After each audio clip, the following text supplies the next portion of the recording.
When Barney Roberts was 2, his parents decided that he was old enough to sleep in a bed.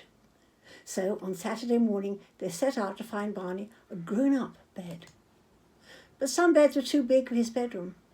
Some beds were too high off the ground. If he fell out, he might do himself a mischief. Most of the beds were too expensive.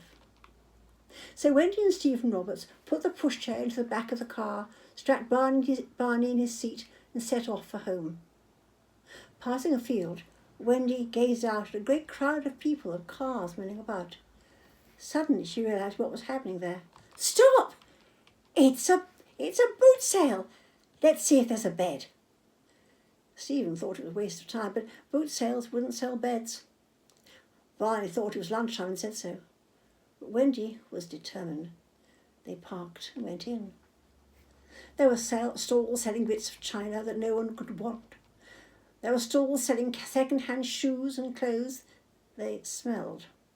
There were stalls selling plants, gramophone records and car manuals. The only piece of furniture for sale in the whole field was a low child's bed. They bought it. It was sturdy, clean, and the price was £10. Wendy was thrilled. Barney thought about lunch, and Stephen thought about how much he hated shopping. The cot was removed and the bed set up in Barney's room. He climbed on it, bounced on it, and eventually lay on it. As soon as his head touched the sheet, Barney became very quiet. He lay still, his ear pressed against the mattress. "Come on, it's tea time," Stephen said. But Barney lay still. So Stephen picked him up and carried him downstairs. The bed was a great success. Wendy and Stephen had thought that Barney would wander about in the night if there were no cot bars to prevent him. But Barney lay down, his ear against the mattress, as soon as he was put to bed. He was even reluctant to get up in the morning. In fact, if ever Barney was missing, they soon knew where to find him. He would be there, his ear against the mattress, lying still. "It's as if he was listening," Wendy said to Steve. Steve laughed and went to work. When Barney was missing that morning, Wendy found him as usual on his bed. "Shall I join you?" she said cheerfully, and lay down beside him.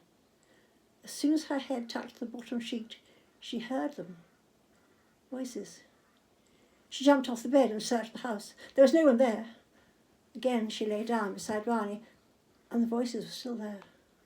Quickly she dressed the child in a warm coat, hood and boots, and went to the park. They stayed there until it was nearly dark. When she knew Steve would be back, she went home. Steve lay on the bed and heard nothing. He examined the mattress and the bed base. Of course, there was nothing there. During the days that followed, Steve grew impatient. "Nothing was there," he said, and Barney was happy. He loved his new bed. He had never been so good. It's never caused so little trouble.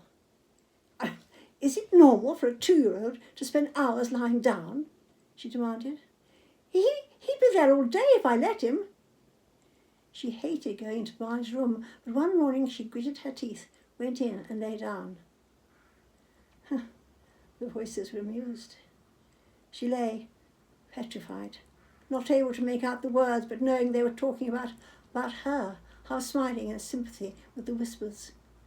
Violently she wrenched herself up, stripped the bed, and took the mattress down into the garden. It wouldn't burn. Eventually she went to the shop, bought lighter fuel, poured it over slowly, and reluctantly the flames grew. Steve was puzzled and angry when he got home. They had to borrow a mattress for Barney. But even with a new mattress, Barney was still transfixed. Grimly, Wendy took the whole bed to pieces and threw them out of the window into the garden below. With more lighter fuel, she burnt the bed.